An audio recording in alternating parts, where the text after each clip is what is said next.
been looking for answers, something more.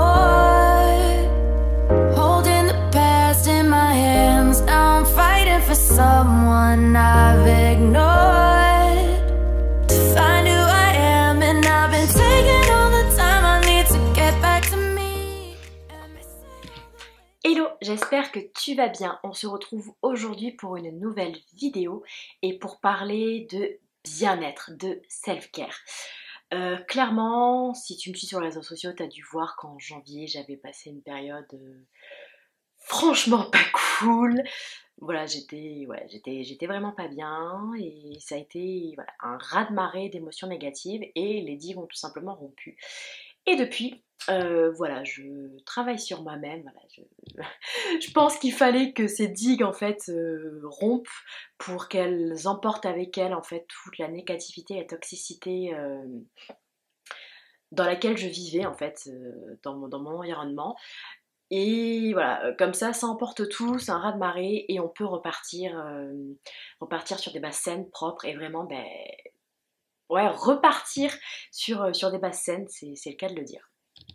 Donc j'ai eu l'idée de faire cette petite vidéo en fait pour partager avec toi les différents changements que j'ai commencé à mettre en place et que je vais continuer du coup à mettre en place pour retrouver un petit peu ma joie de vivre parce que voilà, j'étais à un stade où j'avais peur de sortir de chez moi, où je ne faisais littéralement rien de mes journées hormis scroller sur TikTok.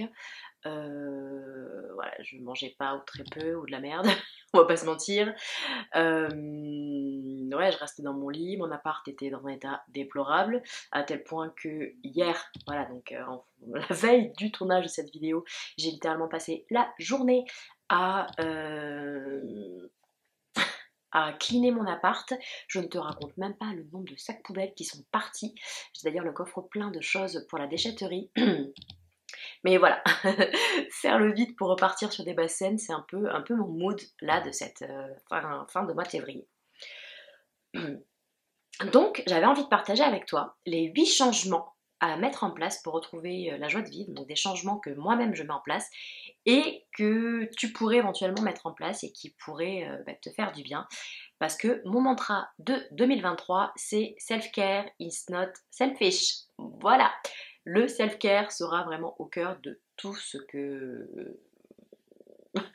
je vais mettre en place voilà, pour ces prochains mois. C'est parti ? Le premier changement que j'ai mis en place et que je te conseille également de mettre en place pour retrouver ta joie de vivre, c'est tout simplement de te fixer des objectifs qui soient réalistes et réalisables. Clairement, j'étais le genre de meuf à avoir une liste d'objectifs et à me mettre beaucoup de stress pour les atteindre parce que voilà, je suis ambitieuse et j'ai envie d'atteindre mes objectifs. Sauf qu'à un moment donné, trop c'est trop et que tu ne peux pas courir après tous les lièvres en même temps et qu'il faut savoir prioriser. Donc voilà, d'un côté j'ai ma perte de poids, le lancement d'entreprise, la préparation de mes objectifs sportifs, mon bien-être, trouver un compagnon parce que j'en ai marre d'être célibataire. Bref, voilà, ça fait beaucoup d'objectifs et plus t'as d'objectifs et plus t'as de pression. Enfin en tout cas, c'est moi, plus j'ai d'objectifs et plus je me mets de pression pour les atteindre. Et en fait, trop c'est trop, donc voilà, là cette année j'ai décidé de réduire la liste de mes objectifs et voilà, de me concentrer sur un à la fois. Parce que je peux pas être au four et au moulin. Donc là, la priorité en février, ça a été vraiment de me reconstruire, voilà, de digérer toutes ces émotions négatives, de reprendre le dessus.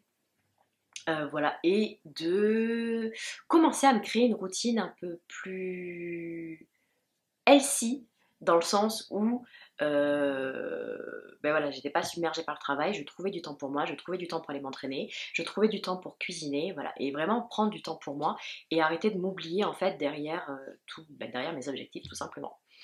Donc voilà, ça a été mon gros focus de février. Et maintenant mon focus de mars, c'est un gros focus à la fois sur la prépa du semi-marathon de Madrid, mais surtout voilà, sur mon entreprise, vu que cette routine, c'est 3 semaines que je l'essaye, que voilà, je l'améliore, et je commence vraiment à trouver quelque chose, et il est temps que je la confronte en fait à ma réalité, parce que ben voilà, en février, j'ai travaillé les week-ends pour mon job alimentaire et c'est tout. J'avais le reste du temps qui était dispo, donc là maintenant, il faut que j'arrive à confronter donc ma routine idéale, ma routine théorique avec la vraie vie. Donc clairement, le premier changement que je te conseille de faire, c'est vraiment de te fixer une liste restreinte d'objectifs et surtout de faire en sorte que ce soit réalisable. Clairement, tu peux avoir envie de perdre du poids, mais il y a une différence entre perdre 50 kilos quand t'en fais déjà que 70, j'exagère mais t'as compris le truc, ou viser le corps de Bella Hadid ou des autres mannequins juste magnifiques, sachant qu'elles sont toutes passées sous bistouri. Donc c'est le moment un petit peu de remettre les curseurs au bon endroit et dans des zones qui certes te font sortir de ta zone de confort, qui sont challengeantes, mais qui ne sont pas non plus irréalistes. Ou irréalistes pour le moment. Parce que peut-être que tu as simplement besoin d'atteindre des objectifs intermédiaires pour être capable de préparer voilà, ce gros objectif. C'est un peu comme la préparation d'un gros objectif sportif en course à pied. Avant de viser un marathon, tu vas t'entraîner à courir un semi, un 10 km, un 5 km. Tu vas y aller de manière progressive. Pareil pour les triathlons, tu vas commencer par des triathlons de format S, voire M, avant de passer sur des half, voire des full Ironman. Donc vraiment, si tu as un très très gros objectif, n'hésite pas à le découper en plusieurs petits objectifs intermédiaires qui t'aideront du coup à gravir les étapes petit à petit sans te mettre la pression parce que ce gros objectif te paraît irréalisable. C'est compris ? Le deuxième changement du coup que j'ai commencé à mettre en place et que je te conseille du coup aussi de mettre en place et qui découle du coup du point précédent, c'est vraiment de prendre du temps pour moi. J'étais à un stade où je courais partout, entre mon entreprise, mon blog, le sport, voilà. Et encore, le sport c'était compliqué, mais je mettais tellement de pression derrière mes objectifs professionnels et je m'accordais, voilà, je passais des journées du matin au soir à bosser en n'étant absolument pas productive pour au final ne pas prendre le temps de cuisiner, ne pas prendre le temps d'aller faire mes séances de sport, ne pas prendre le temps de me laver le visage le soir et de me brosser les dents. Voilà, j'en étais à m'oublier complètement, à ne plus prendre le temps pour moi. Donc ce que j'ai fait en mettant en place ma nouvelle routine en février, c'est d'inverser l'ordre de mes priorités. Dans la journée, je cuisine mes repas, je vais m'entraîner, et après, je travaille. Donc j'ai profité d'avoir une période un peu plus cool, un peu plus zen niveau charge, niveau charge de travail pour mettre en place cette habitude et commencer à prendre le pli pour que ce soit plus efficace. Parce que c'est clair qu'au début, quand tu cuisines, tu sais pas quoi cuisiner, t'es là avec tes courses, ça prend 3 plombes. Maintenant, voilà, je sais ce que je vais manger. En 1 heure, j'ai préparé mes 2 collations et mes 2 repas, midi et soir. Après, il y a le petit-déj à faire, mais bref. Voilà, donc j'arrive à être beaucoup plus efficace. Et voilà, je m'enjoins des temps dans la journée qui sont dédiés qu'à moi. Aller marcher une demi-heure, 3/4 d'heure après la pause déjeuner, prendre le temps de manger, prendre le temps de faire ma lessive. Juste des petits trucs comme ça où tu dis ouais ça me saoule, je ferai ça plus tard, c'est moins important que le travail. Sauf qu'en fait quand ça s'accumule, bah, tu rentres vraiment dans une spirale négative et ça te bousille complètement et en fait ça aspire ta charge, voilà, ton énergie mentale. Et tu te retrouves en fait à avoir après à la fin zéro motivation, zéro envie, zéro énergie pour là où tu dois travailler pour gagner de l'argent, tout simplement, pour vivre. Et c'était un peu mon cas, j'étais tellement focus sur mon entreprise, tellement obnubilée en fait par le fait qu'il fallait absolument que ça se lance pour que ça génère de l'argent et que je puisse payer mon loyer, qu'en fait je travaillais du matin au soir et que je me suis retrouvée en fait à être complètement à plat. Plus aucune énergie mentale, sortir du lit était compliqué.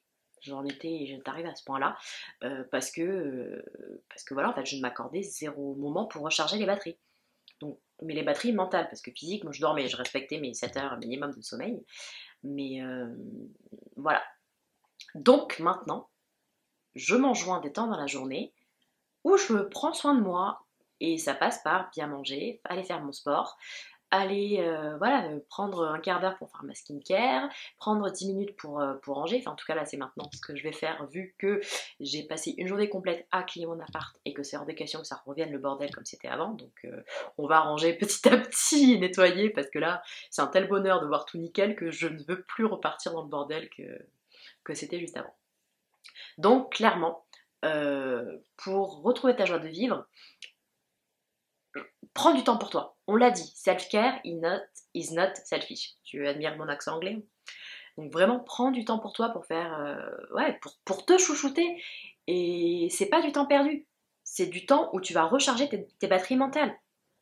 C'est aussi simple que ça. Parce que sans énergie mentale, bah, c'est très très compliqué d'arriver bah, en fait, à rester focus sur tes objectifs et à avoir la motivation d'aller jusqu'au bout, en fait, pas lâcher. Donc vraiment, vraiment, vraiment, prends du temps pour toi. Le troisième changement, qui en fait découle vraiment de la suite, c'était bah, de faire du sport. Enfin, de base, je fais du triathlon. Je suis censée m'entraîner 5 à 6 fois par semaine pour pouvoir caler les 3 sports, plus le renforcement musculaire. Mais j'étais à un stade où bah, en fait, je passais mon temps dans la journée à repousser l'heure à laquelle j'allais faire mon sport et je me retrouvais à 20h avec la flemme de le faire tout simplement parce qu'il faisait nuit, qu'il faisait froid et compagnie. Donc voilà, pendant un temps je me suis forcée à y aller le matin, à y aller de jour et à faire en sorte que ce soit fait avant midi, comme ça c'était fait. Et on va pas se mentir, le sport ça aide à réduire le stress, ça aide à réduire l'anxiété, ça aide vraiment juste à se sentir bien. On s'en fout de la perte de poids, voilà, c'est même pas, on parle pas de ça, c'est juste le fait de faire du sport, ça, voilà. Et tu rentres, tu prends une douche, t'es zen, et tu peux te focus et être productif sur ce que tu as à faire. Donc clairement, si tu n'as pas l'habitude de faire du sport, bah, pratique une activité physique, pas forcément sportive. Comme je disais tout à l'heure, le simple fait d'aller marcher une demi-heure, 3/4 d'heure après ta pause déjeuner. Voilà, prends du temps pour toi, pour t'aérer, pour activer les muscles, activer la circulation sanguine, parce que simplement ça met en branle tout ton organisme, et notamment la production d'hormones, des endorphines, donc les fameuses hormones du bonheur. Donc c'est vraiment, ça permet de relâcher le stress. Donc vraiment, si t'as pas l'habitude de faire du sport, va marcher. Si t'as l'habitude de faire du sport, mais qu'en ce moment tu trouves pas le temps, essaye de voir pourquoi tu trouves pas le temps. Est-ce que c'est vraiment pour des choses qui sont obligatoires, que tu dois absolument faire, ou est-ce que c'est parce que tu donnes pas la priorité au sport? Voilà, je te laisse méditer là-dessus et essayer d'arrêter de faire sauter tes entraînements par manque de temps. D'accord? Le quatrième changement est en fait de pratiquer des activités qui te font plaisir. Donc là on a pratiqué des activités sportives, maintenant c'est des activités qui te font plaisir. Voilà, moi j'ai trop délaissé la photographie, j'ai trop délaissé le fait d'écrire, j'ai trop délaissé la lecture alors que j'adore ça. Donc maintenant je me reprends des temps dans la journée ou dans la semaine, parce que la photographie je peux pas non plus en faire tous les jours, mais je me prends des temps dans la semaine pour voilà, juste pratiquer des activités qui me plaisent. Là je me suis programmé des randonnées que j'aimerais faire d'ici le mois d'avril parce que en fait j'aime être dans la nature, j'aime être à la montagne et que ben, je m'autorisais pas suffisamment de moments d'évasion. Donc, juste le fait de pratiquer... on va recommencer. Juste le fait de pratiquer des activités qui te font plaisir est juste une manière idéale de relâcher le stress, de relâcher l'anxiété. Donc tous les jours, pratiquer 5 à 10 minutes, faire une chose qui te fasse plaisir, qui te fasse du bien dans la journée, qui ne prenne pas forcément beaucoup de temps. Et une fois par semaine, ben, t'octroyer une demi-journée, une journée complète pour faire quelque chose qui te plaise, que ce soit de la couture, du bricolage, de la peinture, quelque chose de créatif, de cuisiner, voilà, de sortir avec des amis, d'aller faire un bowling, voilà, vraiment, octroie-toi des temps de loisirs, de détente avec des choses qui te font plaisir. Je comprends pas encore comment j'ai pu tenir autant de temps en ne faisant que travailler, sans m'entraîner, sans voir de copines, sans prendre le temps de lire. Je ne vivais que pour ça et clairement ben, je comprends mon pétage de plomb quoi. Donc clairement, fais des activités qui te font plaisir. L'un des 5e changements que je vais mettre en place là dans les prochaines semaines, parce que j'ai pas forcément eu le temps juste avant, et que je te conseille également, vu que c'est le principe de cette vidéo, de mettre en place, c'est tout simplement d'apprendre de nouvelles compétences. De nouvelles choses, de sortir un petit peu de ta zone de confort, parce que tu vas te rendre compte tu es capable d'apprendre une nouvelle chose et c'est extrêmement gratifiant. Voilà, tu te rends compte que tu es capable de beaucoup, que voilà, ça fait juste du bien de se rendre compte qu'on est capable d'apprendre, qu'on est capable d'évoluer, qu'on est capable de grandir, qu'on est capable de... Voilà, qu'on est juste capable de faire quelque chose. Donc moi, personnellement, ça va être tout ce qui est autour du montage vidéo. J'adore ça et j'ai envie de m'accroître là-dessus, enfin de m'améliorer là-dessus, mais également sur la couture. Voilà, j'ai une très très forte envie de me mettre à la couture, de tester un petit peu et de voir ce que je peux faire. Donc pour le moment, c'est une envie, je suis en train de me renseigner, je n'ai pas encore passé le cap, parce que j'ai énormément de choses à faire, mais voilà. J'ai envie de me mettre à la couture, idem en septembre. Je me suis promise que je m'inscrirai à un cours de danse sur talon. Ça me fait rêver, j'ai qu'une envie, voilà, j'ai envie d'apprendre à danser comme ça, j'ai envie de retrouver un peu cette énergie sexy, sensuelle, et voilà, de faire la paix avec mon corps, quelles que soient ses formes. Et je pense que clairement la danse sur talon, en plus d'adorer la danse, m'aidera énormément à faire ça. Donc je me suis promis qu'en septembre, je m'inscrirai à un club et que j'irai danser avec des nanas dans le même mood que moi. Voilà, c'est des choses que je me suis promise de faire, donc je peux pas forcément tout faire maintenant parce que déjà je vais pas intégrer un cours de danse sur salon en février, enfin elle est où la progression, voilà, puis je suis pas sûre que des clubs acceptent les inscriptions dès maintenant, donc pour le moment je m'amuse à danser toute seule dans le salon. Et je ferai ça en septembre quand ce sera le moment, et que surtout j'aurai plus de visibilité sur mon planning, sur mes finances et sur un peu tout ce que j'ai à faire, parce qu'au bout d'un moment je m'entraîne déjà 5 à 6 fois par semaine, il faut le caler la danse sur talon. Mais bref, tu auras compris, apprendre de nouvelles compétences est vraiment, je le répète, quelque chose de très très gratifiant qui fait énormément de bien à la confiance en soi et à l'estime de soi. Tu vas te rendre compte que tu es capable de beaucoup et que non, tu n'es pas cette personne minable qui ne sait absolument rien faire de sa vie et qui ne pourra absolument rien faire de sa vie. Le 6e changement que je te conseille vraiment de mettre en place et que moi j'ai mis en place de manière à la fois forcée, subie, mais aussi volontaire, c'est de faire du tri dans ton cercle social, dans tes amis, dans ton entourage, pour te mettre le plus loin possible de la toxicité des gens qui parfois n'est pas volontaire, hein, mais voilà. On l'a dit, self-care is not selfish. Le fait de poser des limites à des personnes qui ont des comportements toxiques ne fait pas de toi une personne mauvaise, égoïste. Pendant longtemps, j'ai pas osé mettre ces distances parce que j'appréciais éventuellement ces personnes, ou que je m'étais dit que quand même, voilà, c'est peut-être mon caractère qui réagit comme ça, ou quoi. Et en fait, depuis que cette distance est installée, donc soit de mon fait, soit du fait des événements, clairement, je me sens beaucoup plus sereine, je me sens beaucoup moins jugée. Voilà, c'est aussi simple que ça, parce que Ah, mais tu fais ça, toi? Ah, mais moi, j'aurais pas fait comme ça. Ou les personnes qui te supportent pas vraiment, ou les conseils, les encouragements n'en sont pas vraiment, donc, enfin, non, tu dis stop, éloigne-toi. Donc il y a plusieurs façons de s'éloigner, hein. Tu peux soit couper court, soit juste moins partager de choses avec ces personnes, soit voilà, c'est à toi de voir à quel degré de distance tu te sens capable de mettre, mais voilà, la toxicité, la négativité, on n'en veut pas. Pour se sentir bien, pour retrouver sa joie de vivre. Les personnes qui nous tirent vers le bas, qui ont des comportements négatifs ou qui ne respectent pas tes limites, dis-leur au revoir tout simplement. Sur l'instant, tu peux avoir une impression de perte, tu peux avoir l'impression que tu vas finir sans amis, seul, isolé.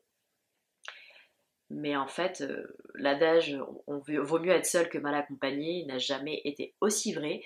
Et pour le coup, voilà, la toxicité, on n'en veut pas.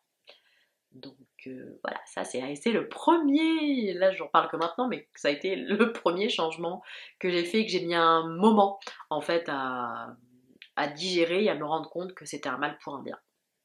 Septième changement que je commence un petit peu à mettre en place, c'est de pratiquer la gratitude, c'est-à-dire de noter dans la journée entre 1 et 3 événements cool qui me sont arrivés.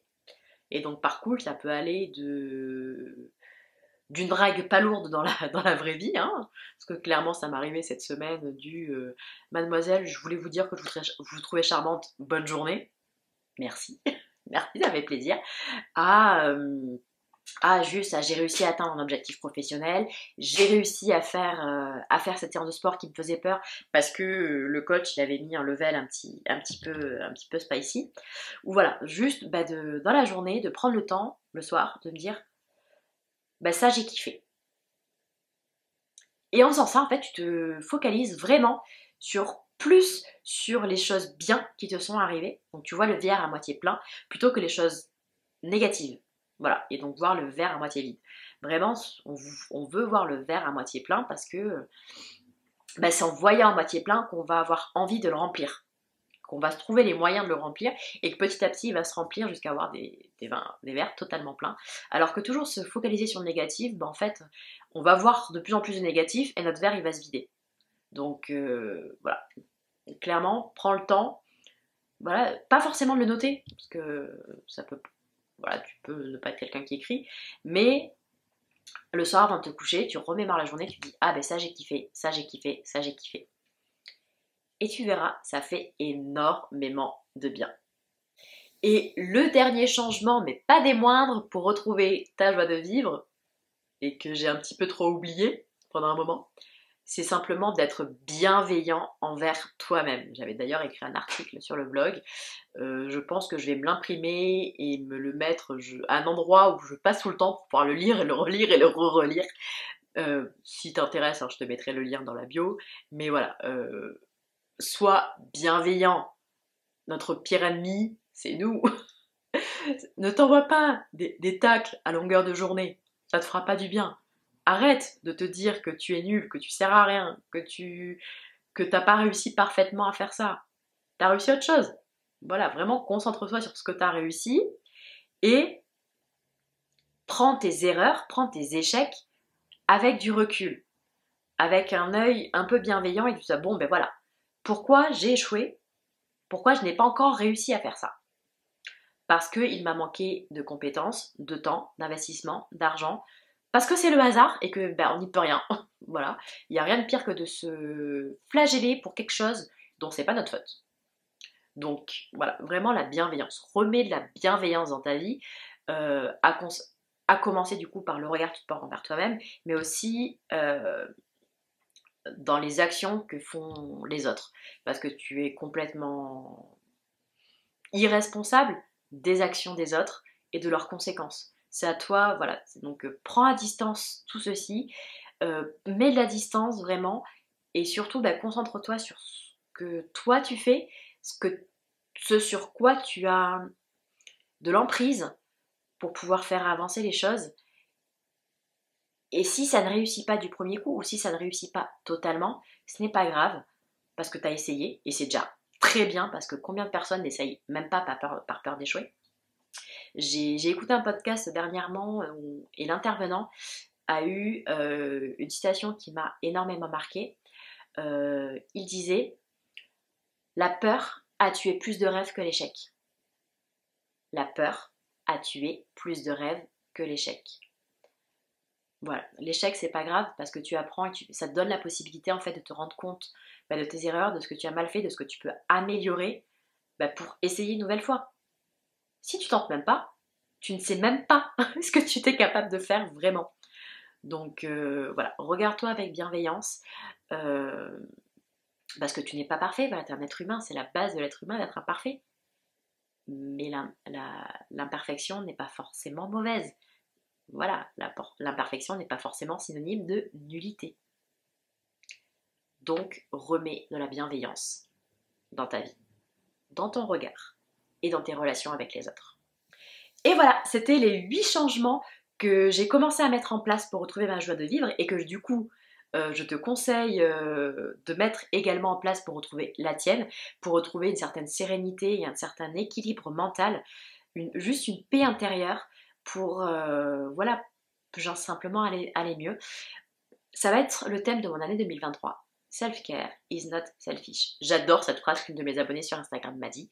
Voilà. Donc je pense que je vais me faire une déco, je vais me faire un mood board, je sais pas. Mais cette phrase va apparaître quelque part dans mon appartement pour que je l'ai tous les jours sous les yeux. Si cette vidéo t'a plu, je te laisse me laisser un petit pouce bleu et un commentaire, mais également t'abonner à ma chaîne. Et je te dis à la semaine prochaine pour une prochaine vidéo.